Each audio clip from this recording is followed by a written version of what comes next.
Steven Salzberg, professeur distingué d'ingénierie biomédicale de Johns Hopkins University, souvent reconnu comme étant l'un des meilleurs centres de recherche dans le domaine au monde, a récemment appelé à accélérer les tests des vaccins contre le Covid-19. Puis, dans un acte d'une honnêteté intellectuelle et d'une humilité épistémique incroyable, après avoir lu les réponses de ses collègues, il a reconnu avoir été convaincu que son avis d'expert était mauvais et qu'il fallait au contraire être extrêmement prudent vis-à-vis des vaccins à venir. Pourquoi cet expert mondial a-t-il eu un avis qu'il juge désormais erroné? Et surtout, pourquoi pense-t-il désormais qu'il nous faut être très prudent vis-à-vis des vaccins contre le Covid-19? Voilà ce dont on va parler aujourd'hui. Dans cette série, on a vu beaucoup d'outils indispensables pour freiner la pandémie Covid-19, comme les tests massifs, améliorables notamment via les tests groupés ou les tests d'égout, les gestes barrières comme la distanciation physique et le port de masque, et une meilleure communication scientifique pour encourager notamment l'application de ces gestes barrières. Mais, comme on l'a vu quand on a parlé du cas de la variole, seul un vaccin nous sortirait vraiment de cette pandémie. Un tel vaccin entraînerait notre système immunitaire contre une infection contre le Covid-19 qui garderait du coup en mémoire les spécificités du virus SARS-CoV-2 du Covid-19, de sorte que le système immunitaire réagisse rapidement et efficacement à la prochaine infection, si possible avant que nous ne devenions contagieux. Il y a plusieurs technologies qui permettraient un tel entraînement sécurisé qui consiste par exemple à injecter une version inactivée du virus ou à injecter des morceaux du virus qui ne présentent pas de danger. Mais pour qu'un vaccin contre le Covid-19 permette de mettre fin aux mesures de port de masque et de distanciation physique, il va devoir être sécurisé, efficace et surtout adopté à très grande échelle. Or, malheureusement, développer des vaccins à la fois efficaces et sécurisés, mais surtout pour lesquels on dispose de garanties suffisantes d'efficacité et de sécurité, ce n'est pas une tâche aisée. En l'absence de données insuffisantes, il est difficile d'écarter tout risque d'effets secondaires indésirables sur la santé du patient. En particulier, même si ces effets secondaires ne touchent qu'une toute petite fraction des personnes vaccinées, disons une personne sur 1000, si le vaccin est administré à très grande échelle, on pourrait assister à des milliers, voire à des millions d'individus sur Terre affectés par cet effet secondaire indésirable. De façon plus préoccupante encore, le déploiement d'un vaccin imparfait à très grande échelle peut conduire à des effets indirects sur d'autres problèmes de santé publique. Comme on en parlera plus longuement dans la suite de cette vidéo, un vaccin Covid-19 approuvé et mal sécurisé pourrait avoir de dangereux effets collatéraux sur l'acceptation d'autres vaccins contre le Covid-19 ou même d'autres vaccins contre d'autres maladies tout aussi dangereuses que le Covid-19. Et ce, quand bien même ces autres vaccins seraient eux beaucoup plus sûrs et beaucoup plus efficaces. En fait, il semble devenu urgent de ne pas avoir un discours pro-vaccin dogmatique. En particulier, il semble crucial d'insister sur le fait que tous les vaccins ne se valent pas. Certains ont été énormément testés en laboratoire et grandeur nature, et on peut dire avec beaucoup d'assurance que leur balance coût-bénéfice penche très largement en faveur d'une vaccination de masse. D'autres vaccins, par contre, n'ont pas été testés à grande échelle et il nous faut alors être très prudent avant de les recommander. C'est en tout cas l'avis de Dr Peter Hotez, un fervent défenseur des vaccins approuvés, qui demande toutefois plus de prudence vis-à-vis des vaccins contre le Covid-19 dans une interview qui date de début août, notamment en réaction à l'effet d'annonce de l'opération Warp Speed de développement accéléré des vaccins Covid-19 aux US. Secretary Azar just said we're going to have vaccine available by the fall. But the idea, we're going to go from 10 patients and 12 patients to rolling it out for 300 million people. You know, there's a disconnect there, and so the messaging coming out of Operation Warp Speed is mostly it's non-existent, and when it does happen, it's horrible. So we've got to fix that. Début septembre 2020, 321 vaccins candidats contre le Covid-19 ont été développés, ce qui peut donner l'impression qu'on a beaucoup avancé, et c'est le cas, et qu'on devrait disposer d'un vaccin bientôt, ce qui est peut-être un peu moins le cas. En effet, la majorité de ces candidats, 201 d'entre eux pour être précis, sont en phase exploratoire. On en trouve 87 en phase préclinique, c'est-à-dire qui n'ont pas encore été testés sur des humains. Il convient ainsi d'être très prudent vis-à-vis de la sécurité et de l'efficacité de ces 288 vaccins. De façon plus intéressante, on trouve 27 vaccins qui sont en phase 1 ou en phase 2 de développement. Autrement dit, on est actuellement surtout en train d'évaluer la sécurité et un peu l'efficacité de ces 27 vaccins en les testant sur des ensembles restreints d'individus en bonne santé. On est aussi et surtout en train d'ajuster leur mode d'administration, notamment au niveau timing et rappel, pour avoir la meilleure balance coût-bénéfice possible. Ainsi, si ces 27 vaccins offrent des espoirs, on n'est encore pas du tout à l'étape de leur approbation. De façon plus intéressante, 6 vaccins ont déjà passé des phases cliniques 1 et 2, ce qui suggère qu'ils sont effectivement assez sécurisés et ont un certain degré d'efficacité après des tests sur 50 à 300 individus. Ces 6 vaccins ont entré la phase 3 des essais cliniques qui visent à mesurer l'efficacité du vaccin sur une population bien plus large de milliers d'individus et à ainsi aussi évaluer leurs effets secondaires plus rares. En fait, certains vaccins candidats sont en train d'être administrés à des dizaines de milliers de volontaires. Autrement dit, parmi ces dizaines de milliers d'individus, une moitié prise au hasard s'est vue administrer un placebo plutôt qu'un vaccin. Et si dans les mois à venir, on observe une grosse différence entre le nombre de cas de Covid-19 parmi les individus effectivement vaccinés et le nombre de cas de Covid-19 parmi les individus qui ont reçu le placebo, on pourra considérer que le vaccin est très probablement efficace. On pourra aussi et surtout estimer le degré d'efficacité des vaccins. Si ce degré d'efficacité est élevé, le vaccin sera alors approuvé, il aura passé l'étape ultime pour être ensuite produit, commercialisé et administré à très grande échelle. Même s'il y a de quoi être confiant, il faut rester toutefois prudent. Empiriquement, les essais cliniques semblent avoir un taux de succès autour de 7% à 40%. Il semble ainsi assez probable qu'au moins un des 6 vaccins soit approuvé par la phase 3, au moins dans certaines conditions d'utilisation. Cependant, il reste possible qu'aucun des 6 vaccins ne soit approuvé. Il est en particulier encore tout à fait possible que des effets secondaires rares mais très préoccupants surviennent, par exemple pour un individu sur 1000, surtout parmi la population cible qui peut être plus vulnérable que la population testée dans les phases 1 et 2.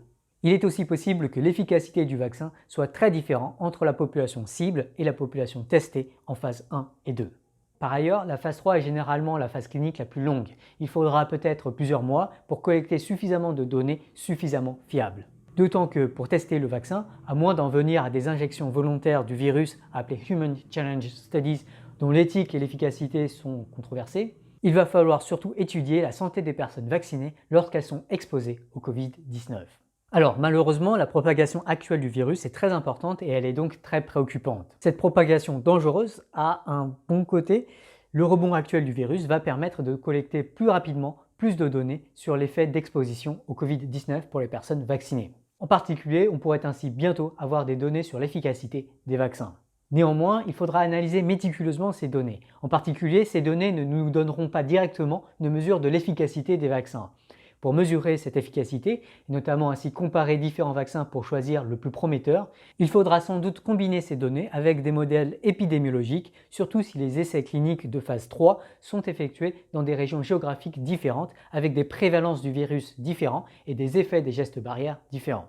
D'ailleurs, pour comparer différents vaccins, il va falloir tenir compte d'autres données encore, comme la logistique nécessaire à la production massive du vaccin ou le coût de fabrication du vaccin qui se répercutera inéluctablement sur son prix de vente. La distribution du vaccin, qui nécessite parfois une chaîne froide à moins 80 degrés Celsius, peut également freiner son administration à grande échelle. Par ailleurs, il faudra rester prudent vis-à-vis des effets à long terme. En effet, l'impact du vaccin à l'échelle d'1 an ou de 5 ans ne pourra pas être mesuré par les essais cliniques en phase 3. Cette remarque semble particulièrement importante pour les vaccins dits ARN qui s'appuient sur une technologie relativement nouvelle puisqu'elle date des années 1990 et n'a jamais été déployée à grande échelle sur des humains. S'il y a de bonnes raisons d'être raisonnablement confiant, il faut sans doute garder en tête l'incertitude qu'on peut légitimement avoir sur leurs impacts à long terme. Ensuite, il s'agira de comparer la sécurité, l'efficacité, la logistique et le délai de validation de ces vaccins à ceux de vaccins plus traditionnels. Bref, bien analyser les données de la phase 3 pour ensuite prendre des bonnes décisions sur quel vaccin promouvoir, ça va être compliqué. Et les intérêts économiques, politiques et nationalistes risquent de ne pas aider. Face à l'urgence de la situation pandémique, comme on l'a annoncé en début de vidéo, Steven Salzberg avait d'abord défendu l'idée d'accélérer la phase 3 avant de se raviser. Pour bien comprendre le dilemme en question, il est utile d'analyser les arguments qu'il avait avancés en premier lieu. Alors, pour être clair, Steven Salzberg n'a pas proposé de sauter la phase 3, dans le sens où il défend néanmoins l'importance de suivre minutieusement une grande proportion des individus à qui le vaccin est administré et d'analyser en temps réel ces données. Salzberg y a toutefois vu une opportunité. Le vaccin semble sécurisé, donc il y a peu de risques, et si le vaccin est efficace, on y gagnera.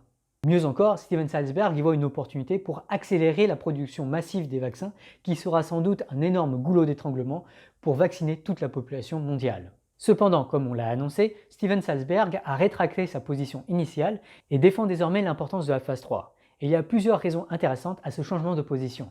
La première, c'est que la mise à l'échelle de la production des vaccins prend de toute façon beaucoup de temps. Ainsi, même si un vaccin était approuvé demain, il faudra néanmoins beaucoup de travail de coordination et de logistique pour le produire en millions, voire en centaines de millions d'exemplaires. On n'y gagne en fait pas grand-chose à dire ou à donner l'impression que c'est bon, le vaccin marche. Au contraire même, selon le Steven Salzberg du présent, il y a en fait d'importants risques à annoncer précipitamment la sécurité et l'efficacité d'un vaccin.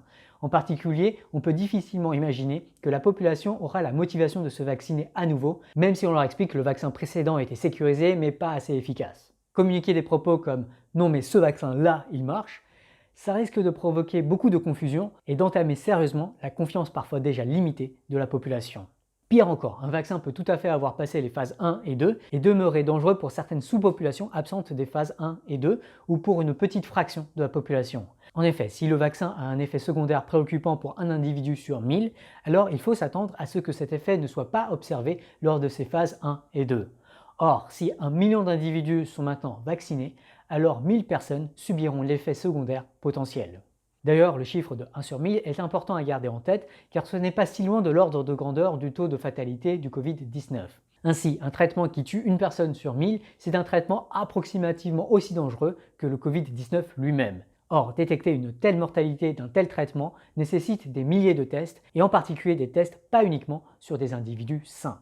En particulier, dès à présent, il semble critique d'éviter des expressions comme « on a prouvé que le vaccin est sécurisé ». Comme on en a beaucoup parlé dans la série sur Bayes, la notion de preuve n'est valable que dans le monde des mathématiques. En science, il semble beaucoup plus pertinent de parler en termes de niveau de crédence et de taille d'effet probable, voire d'intervalle de crédence à 90% sur l'efficacité et la sécurité du vaccin. Ainsi, la sécurité des vaccins ne doit pas être vue comme un opérateur binaire sécurisé et pas sécurisé. Les vaccins en général comportent des risques, même si ces risques peuvent être quasi sûrement si faibles qu'ils sont essentiellement négligeables. Pour qu'il soit préférable de recommander un vaccin à très grande échelle, il est critique de prendre le temps de vérifier que les risques de ce vaccin sont effectivement suffisamment faibles et que les bénéfices sont suffisamment importants pour justifier la vaccination de masse. En fait, le plus gros risque d'une recommandation massive d'un vaccin Covid-19 précipité est peut-être ailleurs encore. En pratique, dans la population, il semble y avoir un amalgame important entre tous les vaccins. D'ailleurs, on parle généralement de position anti-vaccin et pro-vaccin, comme s'il fallait se positionner ou bien contre tous les vaccins ou pour tous les vaccins. Dès lors, le plus gros risque d'un vaccin Covid-19 précipité, c'est sans doute le backlash d'un tel vaccin. En fait, même si ce vaccin est parfaitement sécurisé, s'il est administré à des millions d'individus, il y aura inéluctablement des personnes vaccinées qui, peu de temps après, souffriront d'une maladie ou décéderont. Après tout, même dans les pays riches, environ une personne sur 1000 meurt chaque année d'une maladie cardiovasculaire. Donc environ une personne sur 10 000 meurt chaque mois pour cette raison. Sur 1 million d'individus, 100 personnes mourront dans le mois qui suit. Ainsi, si 1 million d'individus sont vaccinés, 100 familles pleureront dans le mois qui suit la mort d'une personne qui a été vaccinée par le nouveau vaccin. Et parmi ces 100 morts, il y en aura probablement qui donneront l'impression d'avoir été causées par le nouveau vaccin, sans compter les nouveaux diagnostics de cancer ou d'autres maladies. En fait, quoi qu'il arrive, il faut s'attendre à ce que beaucoup interprètent de manière erronée une tragédie qui succède temporellement à la vaccination par le nouveau vaccin. Dès lors, s'il n'est pas possible de présenter des données convaincantes sur les bénéfices du vaccin, on s'expose à un backlash médiatique contre le nouveau vaccin Covid-19. Or, par amalgame, ce backlash risque de se généraliser à tous les vaccins. Or, une publication dans Nature d'il y a quelques mois suggère que la montée du mouvement anti-vax est déjà très préoccupante. L'article extrapole même les données Facebook qu'il a analysées et suggère que d'ici une décennie, la position anti-vax pourrait être prédominante. Or, certains vaccins sont probablement plus importants encore qu'un vaccin contre le Covid-19.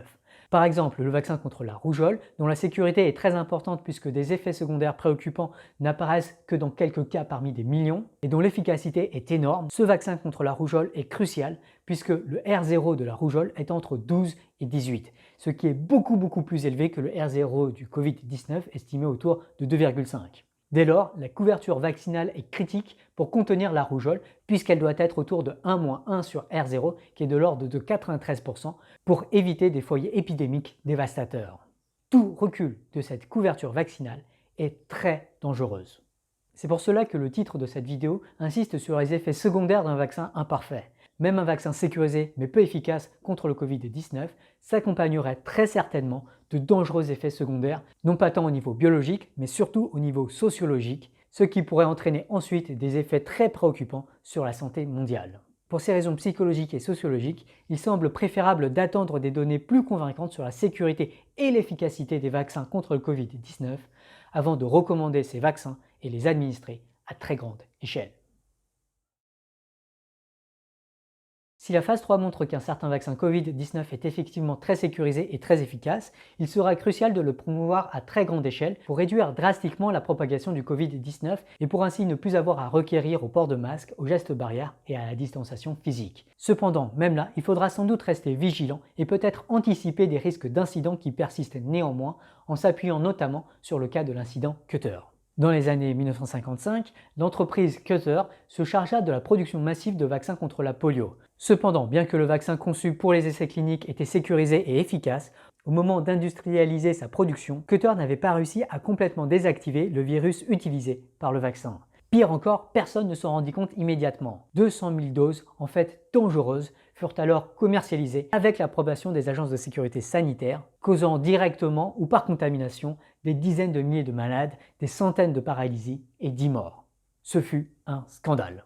Plus tard, les procès jugèrent que Cutter n'avait pas commis de négligence.